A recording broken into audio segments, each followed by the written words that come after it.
నమస్తే, welcome to tell media. నేను మీ కర్ణాకర్. ఈరోజు మన టెల్ మీడియాలో నిర్వహిస్తున్నటువంటి లోకల్ పాలిటిక్స్ ప్రోగ్రామ్ కి వచ్చినటువంటి వ్యక్తి రంగారెడ్డి జిల్లా బీజేవైఎం అధికార ప్రతినిధి మంతుకర్ శివాజీ గారు. నమస్తే అన్న. నమస్తే అన్న. ఓకే, జై శ్రీరామ్. ఓకే, మీరు రాజకీయంగా ఎప్పటి నుంచి మీరు ఈ రాజకీయ వ్యవస్థలో మీరు స్టార్ట్ అయ్యారు? మొట్టమొదటిసారిగా నా 10th లో ఓకే, నేను 6th క్లాస్ లో జాయిన్ అయినప్పటి నుండి ఇక్కడ ఉన్నటువంటి ఎంఈఓ ఆంజనేయులు గారు అని చెప్పేసి, ఓకే, సో మాకు టీచర్లు లేకపోవడము, విద్యార్థినులకు టాయిలెట్లు లేకపోవడము, వాటర్ సదుపాయం లేకపోవడము, సైన్స్ ఫేర్ హాల్ లేకపోవడము, ఇవన్నీ ఉంటుండే. ఓకే, చెప్పిన హామీలే పదే పదే చెప్తుండే. ఓకే, సో మేము 10th క్లాస్ లో ఉన్నప్పుడు ఎవరికి నిలదీయలేకపోయినాం. ఓకే, చల్ మనకంటూ ఒకటి ఉండాలి, మనం చేస్తూ పోతూ మంచి కార్యక్రమం చేద్దామని చెప్పేసి ఎంఈఓ ఆంజనేయులు గారు అప్పుడు మాట్లాడుతుంటే నేను నిలదీయడం జరిగింది. సో అప్పుడు అందరు నన్ను అప్రిషియేట్ చేశారు. బాగా మాట్లాడు, నిలదీయడం చాలా గొప్ప విషయం, మంచిగా అడిగామని చెప్పేసి గ్రామ ప్రజలు గాని అక్కడ ఉన్నటువంటి మా టీచర్స్ గాని అందరూ కూడా బాగా మెచ్చుకున్నారు. సో దాని ఇంప్రెషన్ చేసుకుని నేను ఒకటే అప్పటి నుంచైనా నేను స్టేజ్ లో మాట్లాడడం స్పెషల్ గా అనిపించింది. దాని తర్వాత యువజన సంఘం, చిరంజీవి యువజన సంఘం అని పెట్టడం, దాని ద్వారా కొంచెం మూవ్ కావడము, అప్పుడే తెలంగాణ ఉద్యమం ప్రారంభం కావడము. ఎస్పెషల్గా ఏంటంటే తెలంగాణ ఎందుకోసము వస్తే ఏం మనకి ఏంటి ఉపయోగం అంటే బాగా స్టడీ చేస్తున్నాను. అంటే 290 కిలోమీటర్లు తెలంగాణలో మనకు మహబూబ్ నగర్ నుంచి మొదలు పెట్టుకుంటే ఇక్కడ శ్రీశైలం దగ్గర వరకు పారుతున్న ఊడంగా రైతన్న గొంతు తడపనటువంటి నిస్సహాయ స్థితి. అసలు తాగడానికి వాటర్ లేదు, సాగునీరు లేదు, అసలు ఉద్యోగ అవకాశాల్లో ఎక్కడ చూసినా కూడా ఆంధ్ర పెట్టాను, ఎక్కడ చూసినా ఆంధ్ర లేదు. బీహారీలు, ఓరైసీలు, తర్వాత ప్రైవేట్ రంగాల్లో చూసుకుంటే వీళ్ళు, గవర్నమెంట్ ఉద్యోగస్తులు చూసుకుంటే మొత్తం ఆంధ్ర పెట్టాను. దీనమ్మ తాడోపేడు ఏదైనా అని చెప్పేసి నేను స్టూడెంట్ దశలో ఉన్నప్పుడు జస్టిస్ శ్రీకృష్ణ కమిటీ అని చెప్పేసి మన కమిటీ వచ్చింది 2009 తర్వాత. సో ఇదే పాలమూరు యూనివర్సిటీ నుండి అప్పుడు మేము శ్రీకృష్ణ కమిటీ వచ్చినప్పుడు లెటర్లు పట్టుకొని తెలంగాణ గురించి ఆవశ్యకత గురించి స్టూడెంట్ యూనియన్ నుంచి మేము తెలపాలని చెప్పేసి మేము పోతే మేము లాంటి దెబ్బలు తిన్న రోజులు నేను చెప్పుకోక రాకుండా ఇంట్లో చెప్పుకోని పరిస్థితి. అంటే ఇప్పుడు ఆ స్కూల్లోనే మీరు రియలైజ్ అయ్యారు కదా? అవును, రియలైజ్ అవ్వడము అండ్ అప్పట్లో శ్రీకృష్ణ కమిటీ అనేది ఉందనేది కూడా ఇప్పటికి కొంతమంది జనాలకు తెలియదు, ఇప్పటికి కూడా ప్రస్తుతము. సో మీకు అప్పట్లోనే అంత రాజకీయంగా అంటే వాటిపైన దృష్టి పెట్టడానికి గల కారణం ఏంటి? అంటే తెలంగాణలో ఏం జరుగుతుంది, రేపు ఏం జరగబోతుంది, ఇప్పుడేం జరుగుతుంది అంటే ఒకటి రాజకీయ వ్యవస్థలో ఆంధ్రప్రదేశ్ లో ఉన్నటువంటి అప్పటి ఉన్నటువంటి ఎమ్మెల్యేలు ఉమ్మడి ఏపీగా ఉండాలని చెప్పేసి ముక్కుడిగా రాజీనామాలు చేస్తున్నారు. కానీ తెలంగాణలో దద్దమ్మలు కొంతమంది రాజీనామాలు చేస్తారు, కొంతమంది చేయలేరు. అరే ఇంత దీనస్థితి, ఇంత దౌర్భాగ్యమా చెయ్యమని చెప్పేసి మేము ఏం జరుగుతుందని తెలుసుకోవడము, ఎట్లయినా సరే తెలంగాణ రావాల్సిందని చెప్పి పట్టుబట్టడము. అప్పట్లో వినాయకుడికి వినతి అని చెప్పేసి తర్వాత శ్రీకృష్ణ కమిటీని కలవడము, రకరకాల అంటే అప్పట్లోనే కలిసిరా మీరు? కలిసినాం. అప్పట్లోనే మేము కేసీఆర్ గారిని కలవడము చాలా చురుకైన పాత్ర పోషించారు. అంటే ఎప్పుడు ఏ ఇయర్ లో? 2011 లో కలిసాను కేసీఆర్. 2011. ఓకే. అంటే అప్పుడు ఎలాంటి పరిస్థితుల్లోనే మీరు ఎదుర్కొన్నారు అంటే కలవడానికి? మీరు అంటే ఈ రాజకీయాల్లో ఈ రకంగా ఎదుగుతాం అనేది లేకుండే, జస్ట్ మనం చేసుకుంటూ పోతా ఉన్నాం. అది మళ్ళీ కాంగ్రెస్ లో జాయిన్ కావడము. కేసీఆర్ తో ఎప్పటి నుంచి మీరు జస్ట్ అంటే ఇక్కడ ఉన్నటువంటి ఉద్యమకారుల అందరం కలిసి కలవడం జరిగింది. అప్పుడు కాంగ్రెస్ లో ఉన్నాం. అప్పుడు కాంగ్రెస్ లో ఉండి మీరు ఇక్కడ ఉద్యమానికి సపోర్ట్ చేసి ఆ టైంలో కాంగ్రెస్ పార్టీలో ఉన్నప్పుడు ఎవరు లీడ్ చేస్తున్నారు? అంటే మాకు ఇక్కడ ప్రతాప్ రెడ్డి గారు మాజీ ఎమ్మెల్యే, మా బాస్, ఇప్పటి కూడా చెప్తున్నా, మీడియా ముందుగా చెప్తున్నా, ఎందుకంటే రాజకీయ పరంగా ఒక కింది స్థాయి కార్యకర్తని మనం లిఫ్ట్ ఇస్తే ఒక నాయకుడు అవుతాడు. ఒక కార్యకర్తకు నాయకునికి లీడర్ కు తేడా ఉంటుందండి. అంటే జెండాలు కట్టడం, జెండా వేయడం అనేటోడు కార్యకర్త, నాయకుడు కొంతమందిని సమూహంగా లీడ్ చేసేవాడు నాయకుడు.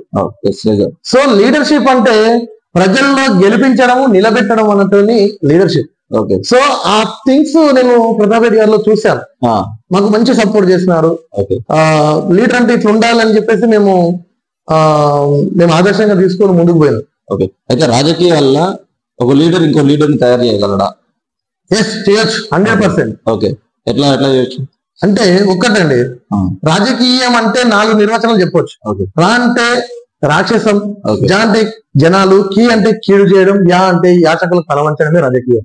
సో దీని విరుద్ధంగా పనిచేసిన వాడే నాయకుడు. ఓకే, అయితే రాజకీయంలో స్వార్థంతోన ఇంకో లీడర్ ని తయారు చేయడం అనేది వాస్తవంగా నేను అంటున్నా. మీరు దీనికి సమాధానం అంటే మన ఎదుగుదల కోసం అవతలం తొక్కాలనేది దురుద్దేశం, అది దుర్బుద్ధి. అంటే నేనేమనుకుంటానంటే పార్టీ పెరగాలి, కార్యకర్తలు పెరగాలి, నాయకత్వం బలోపేతం కావాలంటే కొత్త నాయకులు రావాలి. ఇప్పుడు చాలా మందిని చూస్తున్నాం బ్రదర్.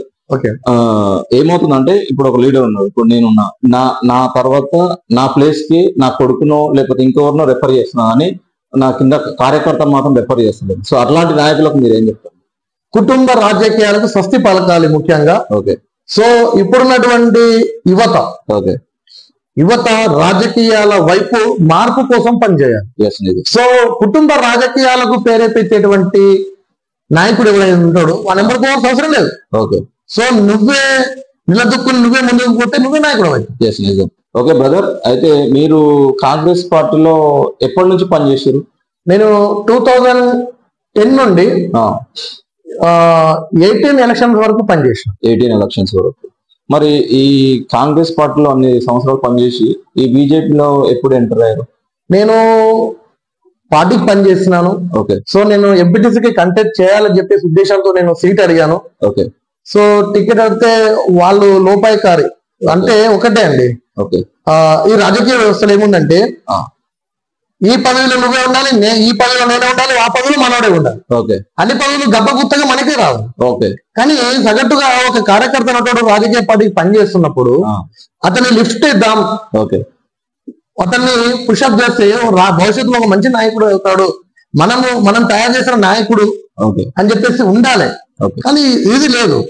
తర్వాత భారతదేశంలో నరేంద్ర మోడీ గారు 2014 ఎలక్షన్ తర్వాత వచ్చిన తర్వాత అప్పుడు ఉన్నటువంటి యూపీఐ 1, 2 లో భారతదేశంలో ఎటు చూసినా కూడా బాంబు దాడులు ఇవన్నీ కూడా విపరీతంగా అయినాయండి.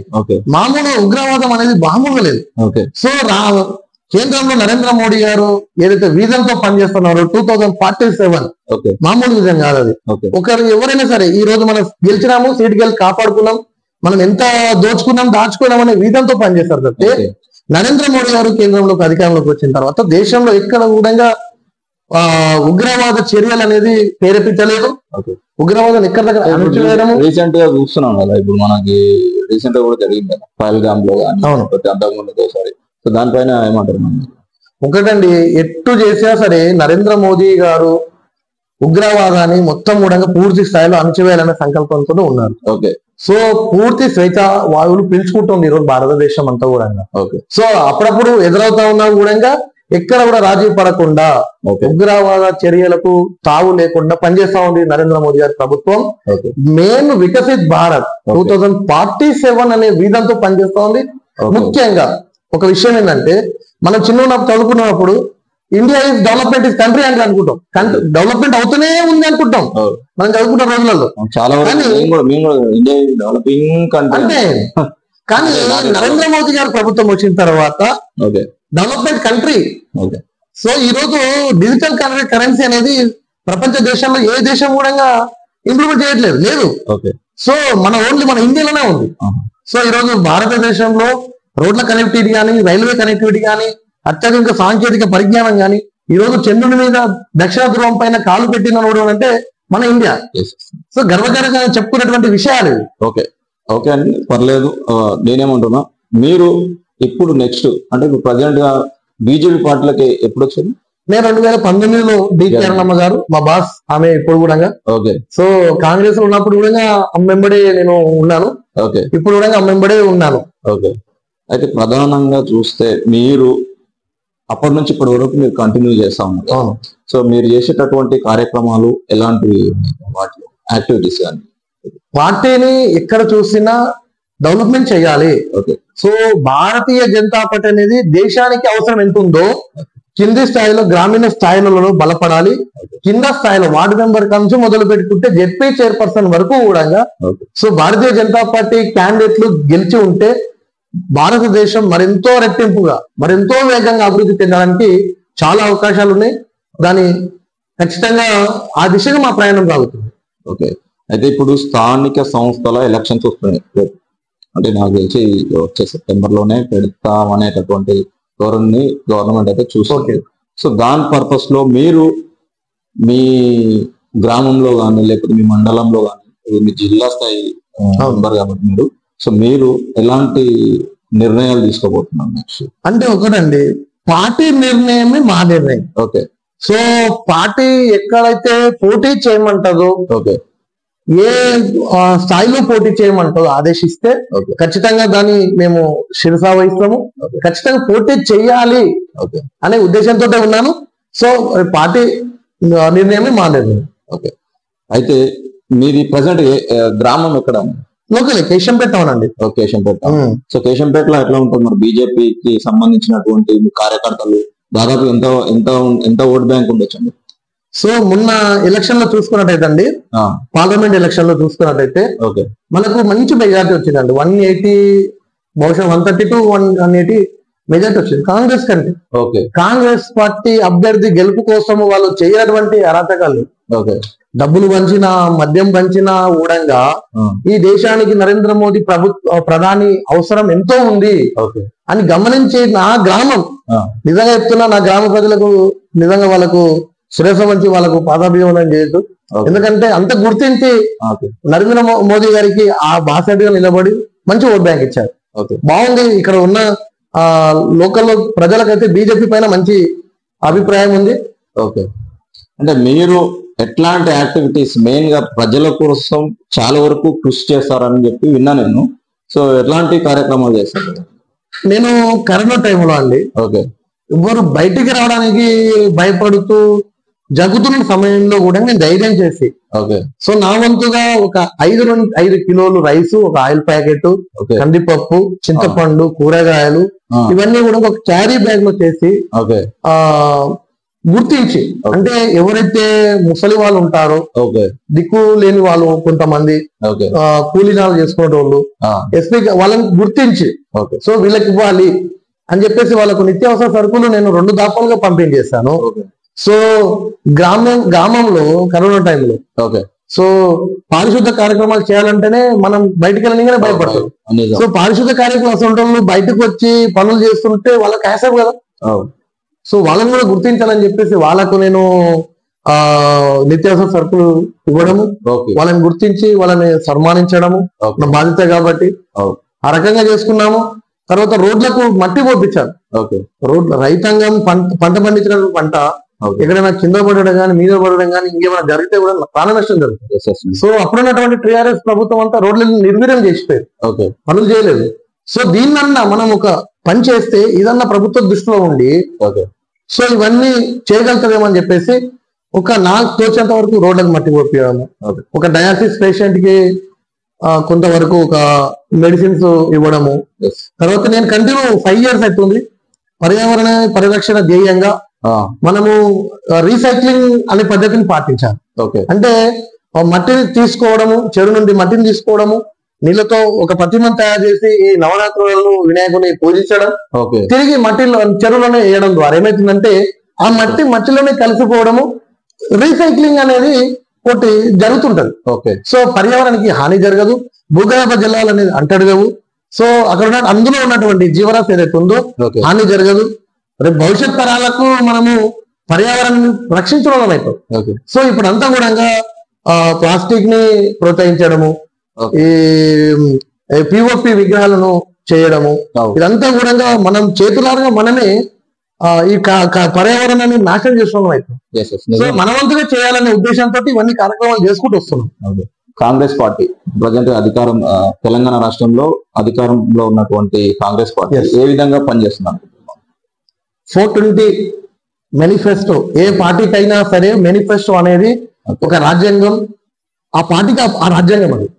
సో 420 మేనిఫెస్టో అంశాలను పెట్టుకొని ప్రధానంగా ఈ తెలంగాణ ప్రజలను మభ్యపెట్టడానికి 6 గ్యారంటీలతో ముసుగేసుకొని ముందుకొచ్చి సో ఈ రోజు చూసుకున్నట్టయితే కేవలం ఆడబిడ్డలకు, నా తల్లులకు, అక్కా చెల్లెళ్లకు కేవలం బస్సులలో ఫ్రీ బస్ అని కల్పించి చేతులు దుప్పుతా ఉంది. సో ఈ రోజు మరి సిలిండర్, ఉచిత సిలిండర్ అన్నారు, 500 రూపాయల సిలిండర్ అన్నారు, సిలిండర్ లేదు. ఆడబిడ్డలకు 2500 రూపాయలు స్కీమ్ ఇంప్లిమెంట్ చేస్తున్నారు, అది లేదు. సో ఇంకొకటి ఏంటంటే నా చెల్లెమ్మలకు, చదువుకునేటువంటి నా చెల్లెమ్మలకు విద్యార్థులకు స్కూటీలు ఇస్తామని చెప్పింది. సో స్కూటీలు లేదు, 2500 రూపాయలు లేవు. ఈరోజు చూసుకుంటారండి వితంతు వృద్ధాప్య వితంతు వికలాంగుల పెన్షన్ లేదండి. ఈరోజు పెన్షన్ల మాట ఊతేసేదే లేదు ప్రభుత్వము. ఈరోజు ఎక్కడ చూసినా కూడా కాంగ్రెస్ పార్టీ ప్రభుత్వం వచ్చిన తర్వాత మాటలతో గారడి చేసి మానేశ్వరు తప్పితే ఇక్కడ కూడా ఇనాగ్రేషన్ లేదు. ఎంతసేపు చూసినా గత ప్రభుత్వ వైఫల్యాలు ఎండగట్టడంలో కొన్ని చెప్తున్నారు. నేనేమంటున్నా అంటే కాంగ్రెస్ పార్టీ కొన్ని ఫ్యూచర్ ప్లాన్స్ ఉన్నాయని చాలా మంది చెప్తున్నారు. ఫ్యూచర్ ఆలోచన చేస్తుంది, ప్రజెంట్ చేయాలి కదా. మీరు ఇచ్చినటువంటి హామీల పైన ఫోకస్ చేయాలి కదా. మీరు మార్పు అన్నారు, ఎక్కడ మార్పు? ఆయన పోయినట్టు వచ్చి అంతే.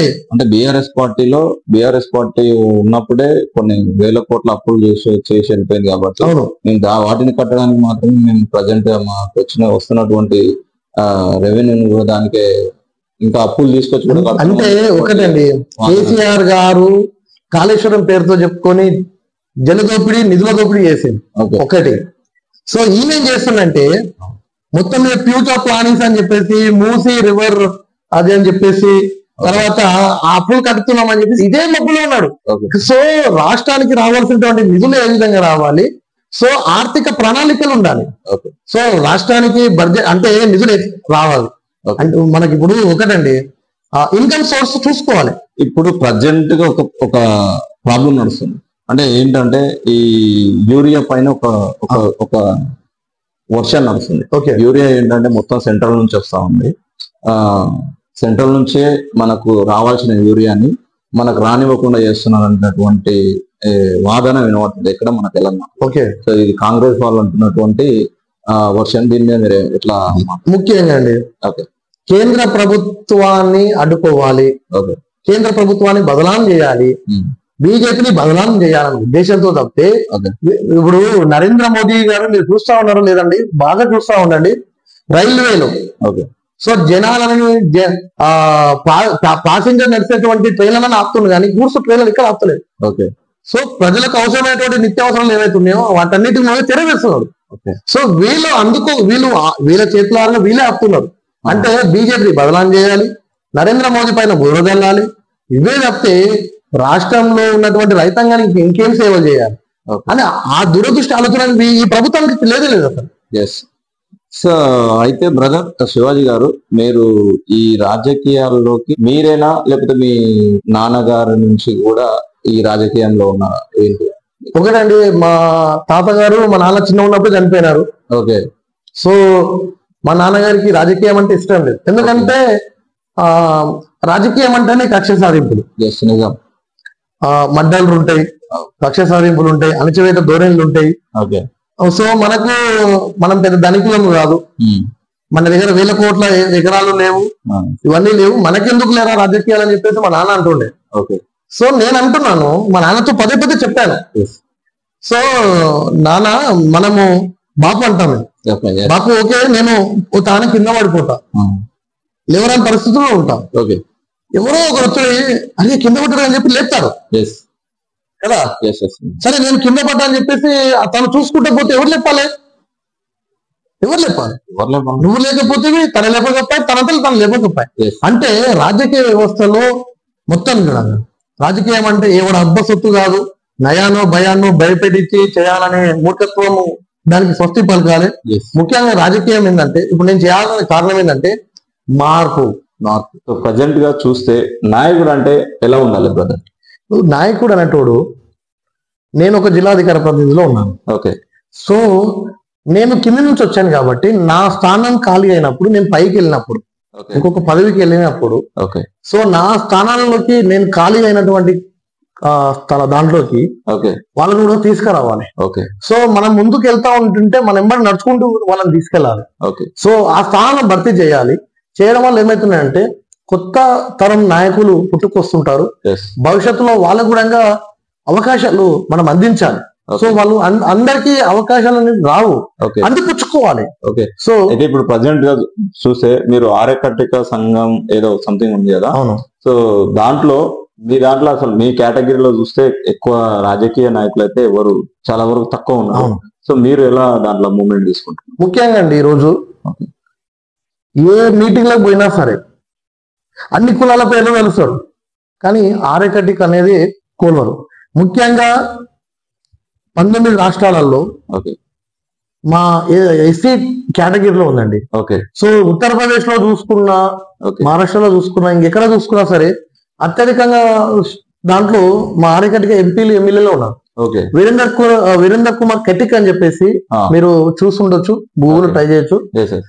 ప్రోటెం స్పీకర్ గా చేసినారు, ఇప్పుడు 8వ ఎంపీ. సో మంచి అవకాశాలు ఉన్నాయి. సో ఇక్కడ ఉమ్మడి దక్షిణాది రాష్ట్రాలలో ఆర్యకట్టికలు అనేది చాలా వెనుకబడిపోయి ఉన్నారు. సో మాకు ఆర్యకట్టికలకు రాజకీయాల్లో గాడ్ ఫాదర్ అన్నట్టు ఎవరు లేడు. సో కేవలం ఓటు బ్యాంకుగా మాత్రమే వాడుకొని వదిలేస్తున్నారు తప్పితే మమ్మల్ని ఆదుకున్న పాపాలు లేదు. ఇంతకు కేసీఆర్ గారు హామీలు ఇచ్చారు, ఎస్సీ కేటగిరీలో కలుపుతాము, మీకు కార్పొరేషన్ ఇస్తామని చెప్పేసి.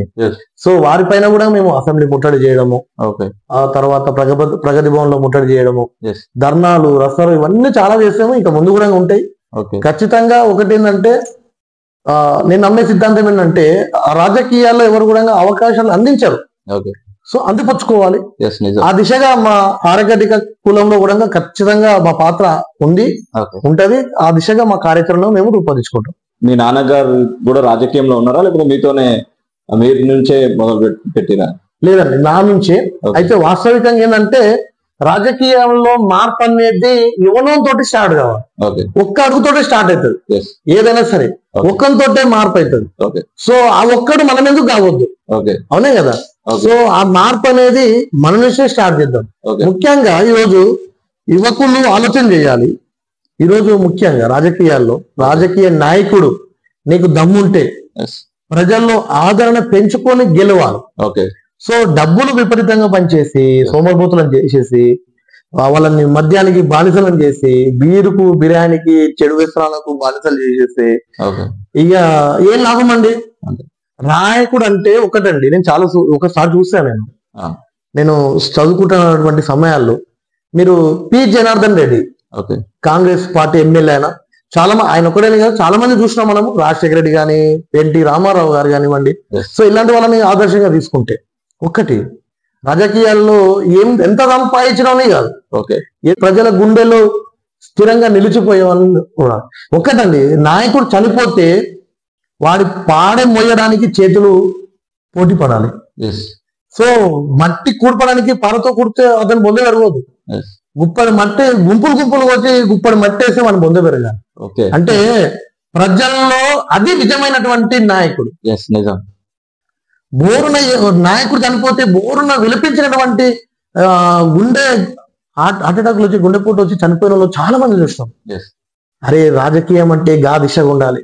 కానీ ఈరోజు నయానో భయాన్నో బెదిరించో ఈరోజు ఎట్లుందంటే రాజకీయ వ్యవస్థ అంటండి, అందుకే జుట్టు అందుకపోతే కాలు, ఈ రకంగా తయారైన వ్యవస్థ అంతా కూడా.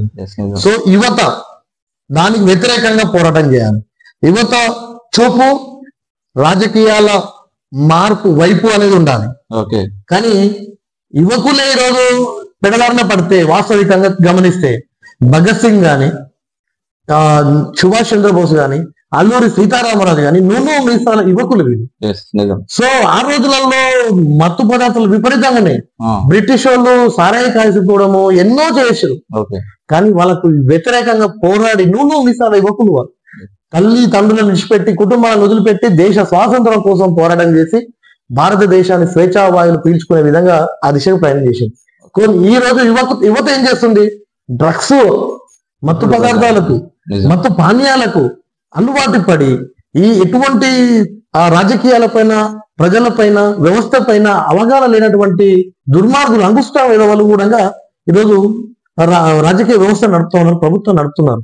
కానీ చదువుకున్నటువంటి విద్యార్థులు, మేధావులు, విజ్ఞానులు మరి ఈ రాజకీయ వ్యవస్థ అనేది బురద, మనకెందుకు అనుకుంటే అది అట్లే ఉంటది. నువ్వు రా ఆ బురద నువ్వెందుకు అడగొద్దు అని చెప్పేసి నేను రాజకీయాల్లో నా యువతకు నేను పిలిపిస్తున్నాను. ఓకే, అయితే ఇప్పుడు బీజేపీ పరంగా చూస్తే యువకులు ఎక్కువ ఉన్నారంటారా, లేకపోతే ఓల్డేజ్ వాళ్ళు ఎక్కువ ఉన్నారంటారా? ఈ రోజు ముఖ్యంగా అండి యువత మొత్తం కూడా భారతీయ జనతా పార్టీ పక్షాలు నిలబడదు. ఎగ్జాంపుల్ ఏంటంటే 2020-21 అనుకుంటాను బై ఎలక్షన్స్ వచ్చినాయి దుబ్బాకలు. పోరగాలు ఏం చేస్తారు, జీన్స్ ప్యాంట్ పోరగాలు, లబ్బర్ చెప్పులు వేసుకున్నటువంటి పోరగాలు ఏం చేస్తారా, గదంతా గడపకున్నారు, మా అంత మందంబరం మార్బలం మా దగ్గర ఉందని చెప్పింది. గా జీన్స్ ప్యాంట్ పోరగాలు, గా లబ్బర్ చెప్పులు పోరగాలే తుక్కు ఓడగొట్టారు దుబ్బాకల. అంటే దుబ్బాకలనే కాదు, ఇప్పుడు అంతా కూడా చదువుకున్న విద్యార్థులు గాని, యువత గాని ఈరోజు ఆల్మోస్ట్ బీజేపీ పక్షాలు నిలబడ్డారు, బీజేపీ పక్షాలు ఉన్నారు. ఈరోజు ఎలక్షన్స్ వస్తే కాంగ్రెస్ కి ఎప్పుడు మార్పు ఎప్పుడు బుద్ధి చెప్దామని చూస్తున్నారు. ఇప్పుడు ఒకటే, భారతదేశంలో కాంగ్రెస్ హటావో, దేశ్ కి బచావో. కానీ ఇప్పుడు ఈ మధ్యన చూస్తే కాంగ్రెస్ ఎక్కువ గెలుచుకుంటున్నటువంటి ఎక్కడ గెలిచలేదు కదండి, ఏడగలేదు. లాస్ట్ టైం కర్ణాటకలో చూస్తే, ఇక్కడ కొన్ని అంటే రాష్ట్రాల పరంగా చూస్తే కొన్ని ఇప్పుడు ప్రజెంట్ గా కొంచెం పెరిగింది అనేటటువంటి, గ్రాస్ పెరిగింది అనేటటువంటి అంటే సిచ్యువేషన్. రాజకీయాల్లో మార్పు ఏముంటది అంటే వ్యక్తి పైన కొన్నిసార్లు డిపెండ్ అయి ఉంటది, కొన్నిసార్లు పార్టీ పైన డిపెండ్ అయి ఉంటది, కొంతసారి ఏమైతే డబ్బుతో కూడుకున్నటువంటి వ్యవహారాల పైన ముడిపడి ఉంటాయి. అవునా కదండి. కర్ణాటకలో డబ్బు ప్రభావితం చేసిందండి. సో కర్ణాటకలో డబ్బు ప్రభావితంతో గెలిచి అక్కడ ఉన్నటువంటి డబ్బును తెలంగాణకు షిఫ్ట్ చేసిన తర్వాత విపరీతంగా అండి ఒకటే, వాళ్ళు కాంగ్రెస్ పార్టీ అధికారమే లక్ష్యంగా పనిచేసింది. విపరీతంగా డబ్బులు, ఓటుకు 2000, 1000 రూపాయలు విపరీతమైన మందు ఖర్చు, మందు ఏర్లై పారింది. అడ్డగోలుగా హామీలు ఇచ్చారు. ఉండాలి కదండి, హామీలు ఇచ్చినప్పుడు ఓట్లు వేయించుకున్నాము, నైతికత నిరూపించుకోవాలి కదండి కాంగ్రెస్ పార్టీ. అయితే ఇప్పుడు ప్రజెంట్ గా మీరు రేపు రాబోయే స్థానిక సంస్థల ఎలక్షన్లలో మీ యొక్క లక్ష్యం ఏంటి? నా లక్ష్యం ఒకటే అండి, పాత చింతకాయ పచ్చడి ఎప్పుడు కూడా పాతది. పాత తరం నాయకులకు స్వస్తి పలకండి. ఏ పార్టీ ఎవడైనా కానీ పార్టీలు పక్కకెట్టండి, మీరు వ్యక్తిగతాలు ఒకరు చూసుకుంటే మీరు ఎవరైనా సరే యువతకు ప్రాధాన్యత కల్పించండి, యువకులను గెలిపించండి. ఒక గ్రామంలో ఒక యువకుడిని గెలిపించుకుంటే ఏ ప్రోగ్రాం పోయినా కూడా పెద్దవాళ్ళకు మర్యాద ఇవ్వకపోవడం లాంటిది, లేకపోతే ఏదో అప్పటి మాత్రమే నాకు అవకాశం వచ్చింది, నాదేదో నేను కడిగేసుకొని వెళ్ళిపోతా అనేటటువంటి పబ్లిక్ చాలా మంది ఉన్నారు. అంటే ఒకటండి, పెద్దవాళ్ళకు ఇలువ ఇవ్వడం లేదంటే ఎంతవరకు ఇవ్వాలో అంతే చేస్తాం.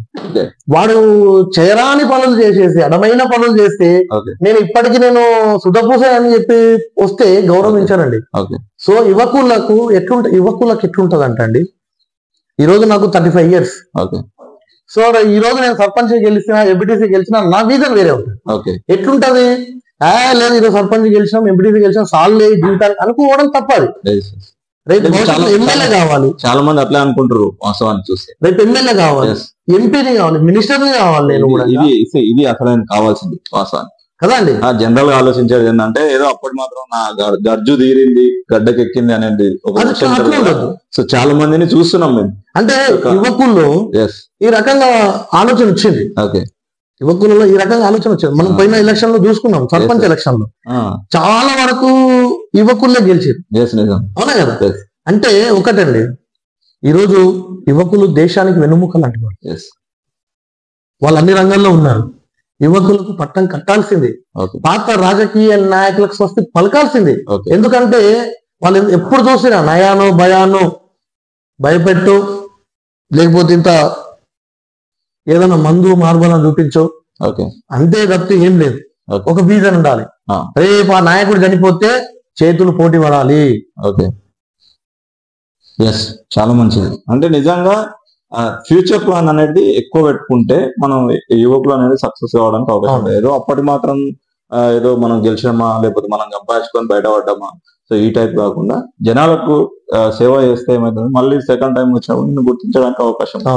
సో కాబట్టి నెక్స్ట్ ఇప్పుడు మీ టార్గెట్ ఏముందంటే మీ టార్గెట్ ఏంటి? ఇప్పుడు సర్పంచ్ ఎలక్షన్స్ వస్తున్నాయి, సర్పంచ్ అయినా లేకపోతే జడ్పీటీసీ వస్తుంది, జడ్పీటీసీ అయినా లేకపోతే ఎంపీటీసీ అయినా లేకపోతే అంటే ఒకటండి, పోయిన ఎమ్మెల్యే ఎలక్షన్ లో నేను ఎమ్మెల్యే కంటెస్టెడ్ చేయాలని చెప్పేసి ఎమ్మెల్యేగా అప్లికేషన్ దరఖాస్తు పెట్టుకున్నాను. ఓకే.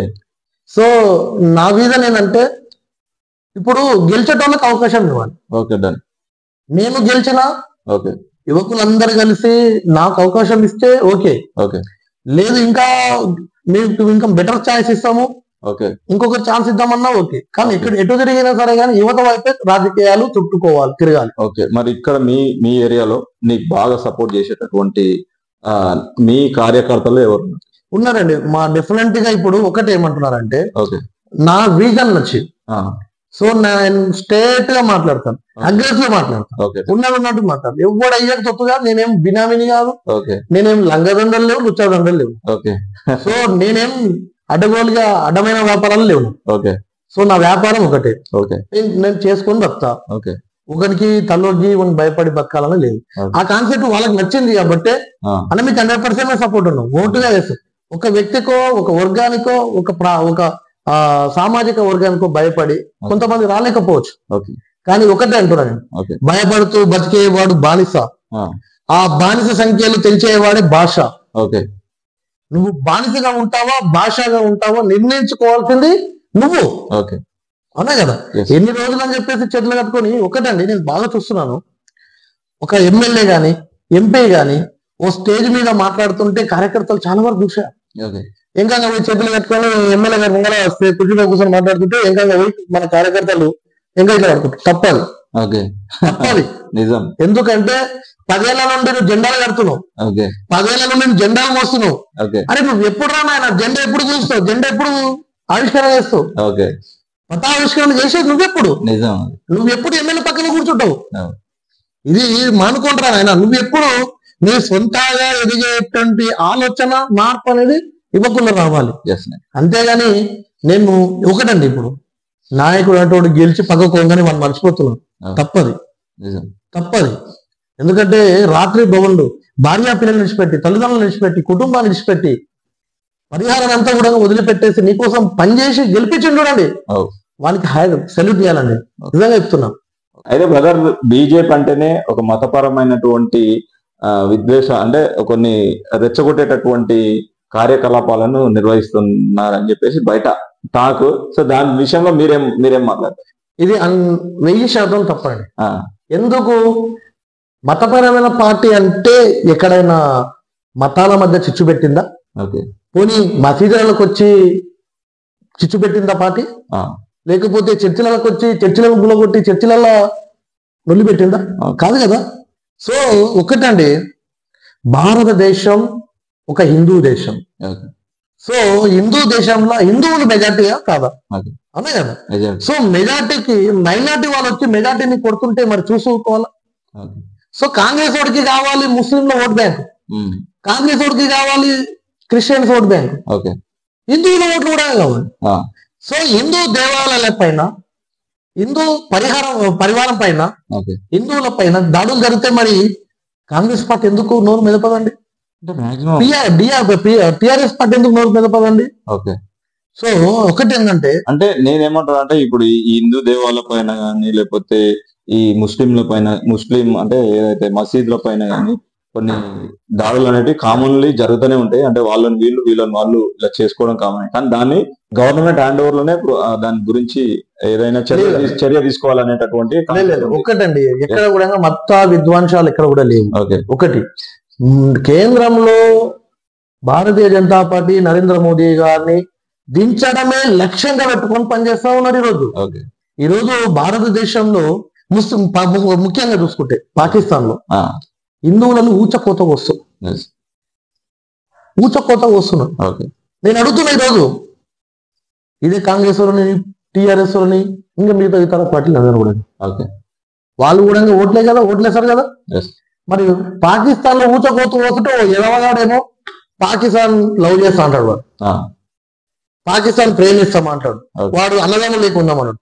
అరే బాబు, వాడు వచ్చి బాబుని నెత్తిమీద వేసిపోతుంటే జనాలను చంపుతుంటే వాళ్ళు ప్రేమిస్తా అంటావు, నీకేమన్నా ఉందా తెలివి? ముఖ్యంగా ఈరోజు ఒక్కటే అండి, భారతీయ జనతా పార్టీ దేశ సంరక్షణలో, భారతీయ జనతా పార్టీ భారతదేశ అభివృద్ధి కొరకు అహర్నిశలు పనిచేసేటువంటి పార్టీ. ఒకటేనంటే మా విధానాలు కొంత ఉంటాయి. First nation, second party, third self. అంటే మొదటగా మేము ఇచ్చడం ఒకటి, మేము ఎట్లాంటి తాగేలకైనా సిద్ధం. దేశం బాగుండాలి, దేశం బాగుంటేనే. నేను ఒకటి ఆలోచన చేస్తాను, ఒకటి చెప్తాను. అందరూ అనుకుంటుండొచ్చు భారతీయ జనతా పార్టీ గెలిచింది, ఏం చేసింది అంటే నా ఒక్కరి కోసమో ఏదో లబ్ధి చేకూర్చింది అనడంలో తప్పది. నా దేశం ఏ విధంగా డెవలప్మెంట్ అయింది, నా దేశంలో నా ఊరు ఏ విధంగా డెవలప్మెంట్ అయింది, ఆ రకంగా ఆలోచన చేయాలి కదా. దేశంలో ఏ రాష్ట్రం బాగా డెవలప్మెంట్ అభివృద్ధి పదంలో ఉండొచ్చు? ఒక్క రాష్ట్రం అని కాదండి, టోటల్ గా అన్ని రాష్ట్రాల పైన కేంద్రం దృష్టి సారించింది, అన్ని రాష్ట్రాలకు నిధులు ఇస్తుంది. ఇక్కడ ఉన్నటువంటి ఈ దొంగలు వీళ్ళు. కేంద్ర ప్రభుత్వం ఏ మిషన్లు అంటే అరే బాబు, ఏ షుగర్ ఫ్యాక్టరీ వేయడం అయింది, రైల్వే జోన్స్ అద్భుతంగా ఈ రోజు రైల్వేలు చాలా డెవలప్మెంట్ అవుతున్నాయి. ఇక్కడ చూసుకున్న సీసీ రోడ్లు, డ్రైనేజీ, ఇక ఏది ఉన్నా గానీ ఒకటే రెండని కాదు, కేంద్ర ప్రభుత్వం చేసే అభివృద్ధి సంక్షేమాలు, ఒక పక్క సంక్షేమ పథకాలు, తర్వాత అభివృద్ధి దూసుకొని పోతా ఉన్నాయి. ఈరోజు బ్రిటిష్ వాడికి చేతగాలేదు, చిన్నాబ్ నది పైన బ్రిడ్జ్ కట్టాలని చెప్పేసి బ్రిటిష్ వాడు కూడా చేతగాలి. అయినా ఈరోజు నరేంద్ర మోదీ గారు చేసి చూపించారు కదండి, అవునా కదా. ఇప్పుడు పర్యాటకంగా ఎంతో అభివృద్ధి చెందింది ఇప్పుడు జమ్మూ కాశ్మీర్. 370D ఆర్టికల్ ని రద్దు చేసి పడేసిన తర్వాత ఇప్పుడు జమ్మూ కాశ్మీర్ లో ఎంత స్వేచ్ఛ హాయిగా నిద్రపోతున్నారు జమ్మూ కాశ్మీర్ ప్రజలు ఇప్పుడు. బ్రదర్, అయితే ఈ మధ్యన మన బీజేపీ పైన కాంగ్రెస్ పార్టీ రాహుల్ గాంధీ గారు కావచ్చు, ఈ మధ్యన చూస్తే ఓట్ చోరీ అనేటటువంటి నినాదం నడుస్తా ఉంది. సో దానిపైన మీరు ఎలా అభిప్రాయం? అతను ఒక ఎంపీ, అవునా కదా, దిమాగ్ ఉండి మాట్లాడుతున్నాడా లేక మాట్లాడుతున్నా నాకు అర్థమవుతుంది. ఎందుకంటే ఓట్చోర్ అంటే మరి కర్ణాటకలో కూడా భారతీయ జనతా పార్టీ రావాలి కదండి. ఓట్చోర్ అనుకుంటే తెలంగాణలో కూడా భారతీయ జనతా పార్టీ రావాలి కదా. హిమాచల్ ప్రదేశ్ లో కూడా కాంగ్రెస్ గవర్నమెంట్ ఉంది, మరి అక్కడ కూడా బీజేపీ రావాలి కదా. సో మరి ఈసారి బీజేపీకి సీట్ ఎందుకు తగ్గినాయి? రామ జన్మభూమిలో ఓట్చోర్ అని అంటారు కదా రాహుల్ గాంధీ గారు, ఓట్చోర్ అని అంటారు కదా. రామ జన్మభూమిలో రామ మందిరం కట్టినటువంటి ప్లేసులను మేము ఓడిపోయినాం కదా. ఇంతకన్నా క్లారిటీ ఉండాలి. ఒక్కటి, రాహుల్ గాంధీ గారు ఒక పిచ్చిని మనిషి ఏ రకంగా ప్రవర్తిస్తున్నా ఆ రకంగా ప్రవర్తిస్తున్నాడు. ఎందుకంటే వాస్తవికంగా గమనించండి, బంగ్లాదేశ్ లో ఏ రకంగా అయితే అల్లర్లు సృష్టించి అక్కడ ఉన్నటువంటి ప్రధానమంత్రిని దింపేసి నానా రకాలుగా చేయాల్సినటువంటి కార్యక్రమాలు చేసినారు, సేమ్ యాజ్ ఇట్ ఈజ్ ఈ భారతదేశంలో సృష్టించాలి. మొన్న చూసినామండి, మార్వాడి గో బ్యాక్, ఓట్ చోరీ అంటే మార్వాడులు ఏం చేస్తారంటే నీకు గో బ్యాక్ అంటే భారతదేశము ప్రజాస్వామ్య దేశం కదండి. ఎవరు ఎక్కడ పోయినా బతకగలుగుతాం, బతకొచ్చు, ఆ స్వేచ్ఛ ఉంది మనకు. ప్రజాస్వామ్య దేశం. ఇక్కడ వచ్చి తెలంగాణ కొడుతున్నటువంటి వాస్తవికం ఏంటంటే, ఒకటి, మోడీ గారిని ప్రధానమంత్రి సీటు నుండి దింపాలనే ఆలోచనతోటే ఓట్ చోరీ, మార్వాడి గో బ్యాక్ మనం చూస్తున్నాం, చాలా వరకు చూస్తున్నాం సినిమాలలో కూడా. ప్రాంతాల మధ్యన, కులాల మధ్యన, మతాల మధ్యన చిచ్చులు పెట్టి రగిలించిన తర్వాత ఒక అల్లర్లను సృష్టించాలి. సో అంటే అప్పుడన్నా ఒక ముఖ్యమంత్రి స్థానంలో ఉన్నటువంటి వ్యక్తి దురుసుగా ప్రవర్తించకుండా నైతికతంగా సభ్య సమాజం పట్ల ఒక మంచి పదజాలం వాడాలి. అంతేగాని ఎవడు పడితే వాడు మోపైనాడు ఏందండి భాష. రాజకీయాలు ఈ భాషను చూస్తే నవ్వుకుంటారు, అమ్మ ఇంత కంపురం ఆయన రాజకీయం అమ్మ అవసరం లేదని చెప్పేసి అనుకుంటారు. నేను అందుకే చెప్తున్నా, దేశాన్ని విచ్ఛిన్నం చెయ్యాలి, ప్రధానమంత్రి నరేంద్ర మోదీ గారిని ఆ పదవి నుంచి దింపాలి అనుకుంటే నీ అయ్య తరం కాలేదు, నీ నాయనమ్మ తరం కాలేదు, భారతీయ జనతా పార్టీని పుట్టగతులు లేకుండా చేస్తామన్న వాళ్ళ తరమే కాలేదు. మనకు స్థానిక సంస్థల ఎలక్షన్స్ వస్తున్నాయి. ఒక్కవేళ ఇన్ కేసు మీరు సర్పంచ్ పోటీ చేయాలనుకుంటారా, లేకపోతే జడ్పీటీసీ పోటీ చేయాలనుకుంటారా, లేకపోతే ఎంపీటీసీ చేయాలనుకుంటారా? ప్రజలు ఏది నిర్ణయించి దేంట్లో పోటీ చేయమంటే దానికి పోటీ చేస్తా. Okay, right. అయితే పోటీ చేస్తారు, కానీ ఒకవేళ ఇన్ కేసు ఏదైనా సరే జెడ్పీసీ అవ్వచ్చు, లేకపోతే ఎంపీసీ అవ్వచ్చు, లేకపోతే సర్పంచ్ అవ్వచ్చు, ఈ మూడిట్లలో ఏది గెలిచినా సరే మీరు ఎట్లాంటి డెవలప్మెంట్ చేయొచ్చు రేపు ఫ్యూచర్ లో? ముఖ్యంగా అండి, ఒకటి కేశంపేట గ్రామం అనేది షాద్నగర్ కు 22 కిలోమీటర్లు, కొత్తూరుకు 22 కిలోమీటర్లు. షాద్నగర్ లో చూసుకున్న పరిశ్రమలు ఎక్కువ ఉన్నాయి, సో కొత్తూరులో చూసుకున్న పరిశ్రమలు ఎక్కువ ఉన్నాయి. సో మా గ్రామం నుండి నిరుద్యోగులు చాలా మంది బైక్ల మీద వాళ్ళు ఏర్పాటు చేసినటువంటి బస్సులలో పోయి ప్రయాసాలు పడి నానా ఇబ్బందులు పడి వాళ్ళు జాబ్స్ చేస్తున్నారు. రేపు ఇన్ కేస్ ప్రజలు నన్ను ఆదరించి అభిమానించి నన్ను గెలిపిస్తే ఖచ్చితంగా మన మండలిలో కలుషిత రహితమైనటువంటి అంటే పంటలకు ఎటువంటి హాని జరగనటువంటి, మనుషులకు హాని జరగంది రహితమైనటువంటి ఫ్యాక్టరీస్. అంటే నలుగురికి కాకుండా 400 మందికి ఉపాధి కల్పించేటువంటి కంపెనీ ఏదైతే ఉందో అటువంటి ఫ్యాక్టరీస్ తీసుకురావాలి. ఇండస్ట్రియల్ ఏరియాని డెవలప్మెంట్ చేసుకోవాలి. ఆ రకంగా తీసుకొచ్చి స్థానికంగా ఉన్నటువంటి నిరుద్యోగులకు ఉపాధి కల్పించాలనేది ఒక సంకల్పంతో పనిచేస్తున్నా. ఒకటి ఆ రకంగా పనిచేసేమిటంటే ఇక్కడ ఉన్నటువంటి వ్యాపారస్తులు కూడా మంచి ఊపు మీద అవుతుంటాయి, డెవలప్మెంటింగ్ అవుతుంటది, బాగుంటుంది. ఓకే, అయితే ఇప్పుడు కాలుష్య రహిత ఫ్యాక్టరీస్ అని అంటున్నారు కదా. అవును. సో అవి ఎట్లాంటివి ఉండొచ్చు? బిస్కెట్, చాక్లెట్, సబ్బు, షాంపూస్, తర్వాత డైపర్స్, తో మళ్ళీ ఈ జనపునార సీట్లు తయారు చేయడం, మనం కూర్చున్నటువంటి దాంట్లో సోఫాలు తయారు చేయడం.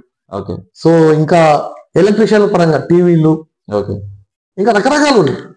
సో దాని మీద ఒక ఐడియాలజికంగా నేను మనకు దాని మీద ఐడియా ఉంది.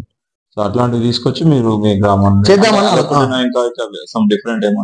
ఇంకా డిఫరెంట్ అంటే ఒకటండి, మన దగ్గర కేశంపేట మండలం ఒక అగ్రికల్చర్ కు ఒక మంచి ఏరియా. సో మన దగ్గర ఏంటంటే ఇక్కడ పండించిన పంటను గుడిమల్కాపూర్, శంషాబాదు, షాద్నగర్ ఈ సుదూర ప్రాంతాలకు పంటను ఎగుమతి చేస్తున్నారు.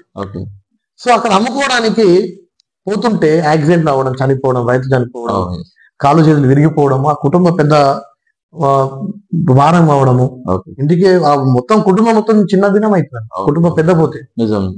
సో వాటన్నింటిని దృష్టిలో పెట్టుకొని ముఖ్యంగా ఈ కేశంపేట మండల హెడ్ క్వార్టర్ లో నేను గతంలోనే ప్రపోజల్ పెట్టాను, ఒక వీధంతో పనిచేస్తాను.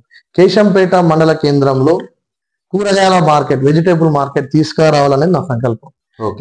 అది తీసుకొస్తే ఎందుకంటే హమాలీలు బతుకుతారు, ట్రాన్స్పోర్ట్ వాళ్ళు బతుకుతారు, తర్వాత ఇది కమిషన్ ఏజెంట్ బతుకుతారు. సో ఆ మార్కెటింగ్ చేసేటువంటి రవాణా వ్యవస్థ అంతా కూడా తగ్గుతుంది, ఖర్చులు తగ్గుతాయి, రైతుకు లాభం చేకూరుతుంది. ఇన్ని ఫెసిలిటీస్ కల్పించడం అవుతుంది. కానీ ఇప్పుడున్నటువంటి రాజకీయ నాయకులు ఎవ్వరు కూడా ఆ దిశగా ప్రయత్నం చేస్తలేరు. ఇక్కడ కొన్ని భవనాలు ఉన్నాయి, హాస్టల్, బీసీ హాస్టల్ అని చెప్పేసి కొన్ని ఉన్నాయి. సో అట్లాంటి వాటి శిథిలావస్థలు ఉన్నాయి. బయట ఎన్నో గురుకుల హాస్టల్స్ ఏర్పాటు చేసేసి సుదూర ప్రాంతాలకు పోవాలంటే కూడా వ్యయ ప్రయాసాలు అవుతాయి. సో అటువంటి దాన్ని డెవలప్మెంట్ చేసుకొని గురుకులాలు ఎక్కడో ఉన్నటువంటి గురుకులాలను తీసుకొచ్చి మన దగ్గర పెట్టుకుంటే ఎంత బాగుంటుంది. నిజం, చాలా బాగుంటుంది. ఈ కొడాలి నాన్నగారి పైన మీరు కేసు పెట్టడం జరిగింది, పర్పస్ ఏంటి?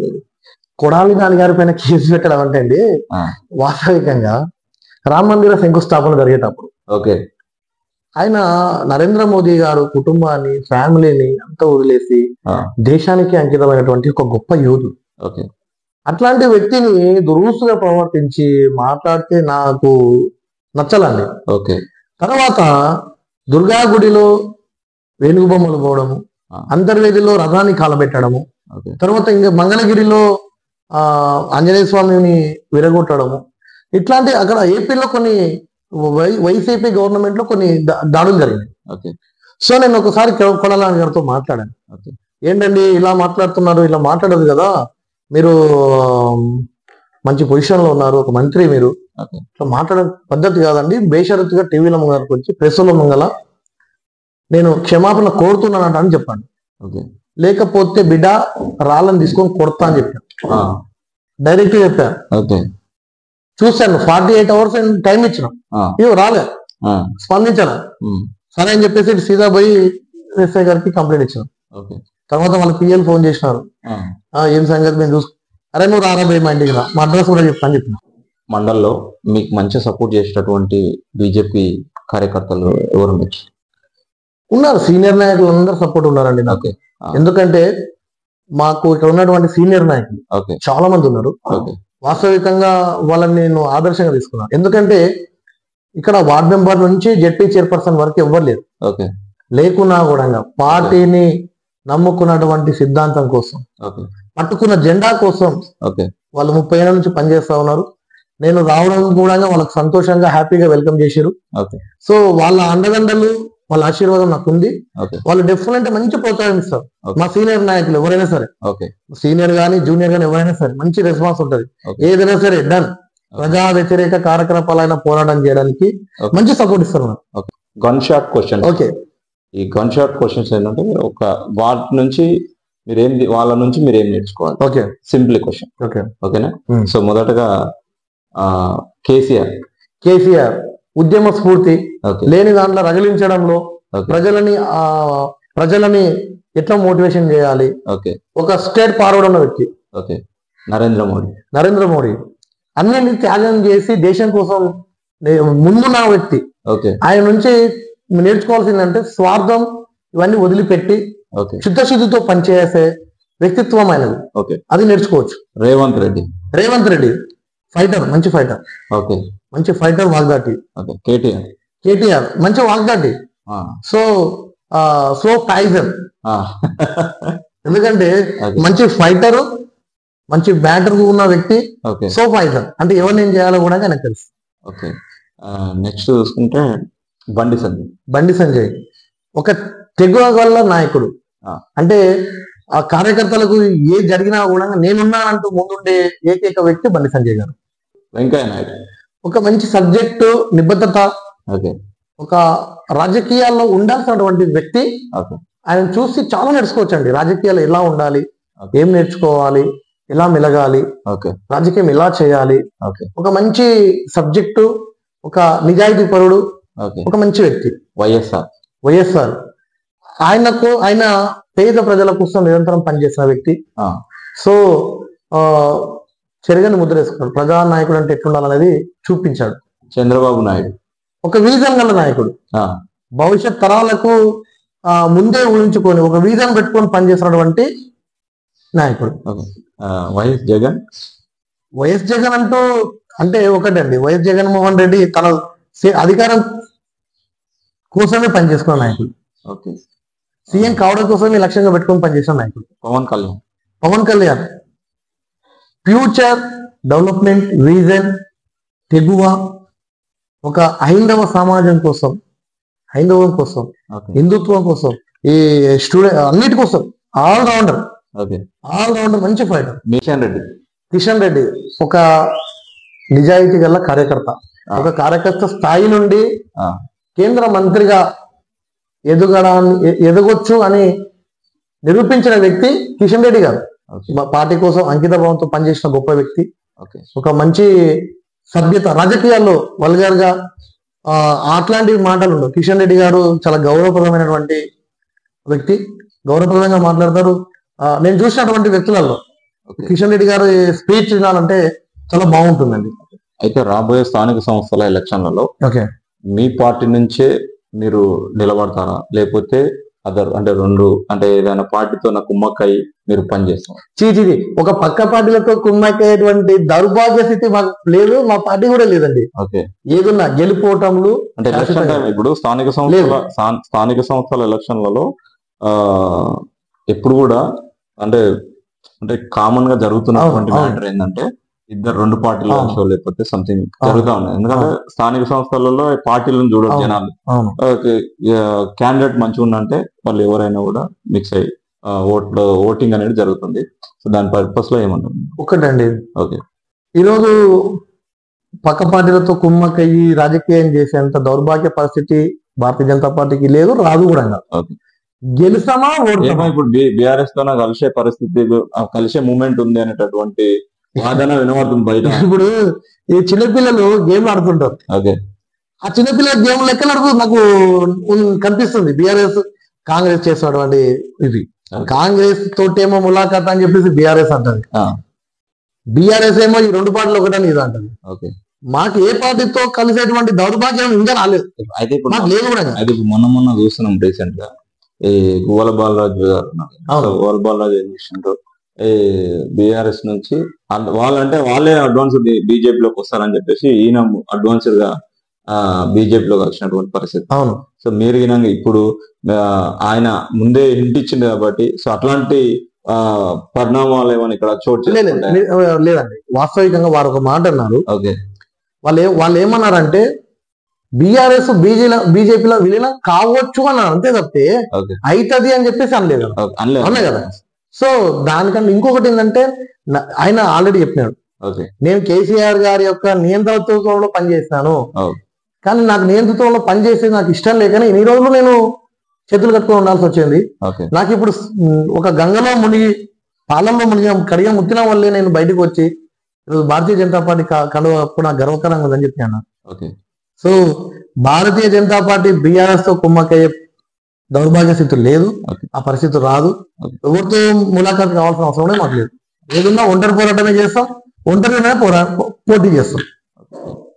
ఓకే బ్రదర్, మంచిది. మీరు మీ విలువైనటువంటి సమయాన్ని మా యొక్క టెల్ మీడియాకు ఇచ్చినందుకు చాలా కృతజ్ఞతలు మీకు. అండ్ అలాగే రేపు మీరు ఒకవేళ వచ్చే స్థానిక సంస్థల ఎలక్షన్స్ లో మీరు మంచిగా గెలిచి మీ యొక్క ఊరికి, మీ యొక్క గ్రామానికి, మీ మండలానికి, మీ యొక్క అభివృద్ధి సేవా కార్యక్రమాలు ఏవైతే ఉంటాయో వాటిని మంచిగా అంటే జనాలకు ఉపయోగపడే విధంగా మీరు పనిచేస్తారని నేను మనస్ఫూర్తిగా కోరుకుంటున్నాం. అండ్ అలాగే ఈ రిజర్వేషన్స్, ఈ స్థానిక సంస్థల రిజర్వేషన్స్ ఎప్పుడైతే ఖరారైతాయో మళ్ళీ ఇంకో వీడియోతోనో మళ్ళీ కలుద్దాం brother. Thank you. Thank you.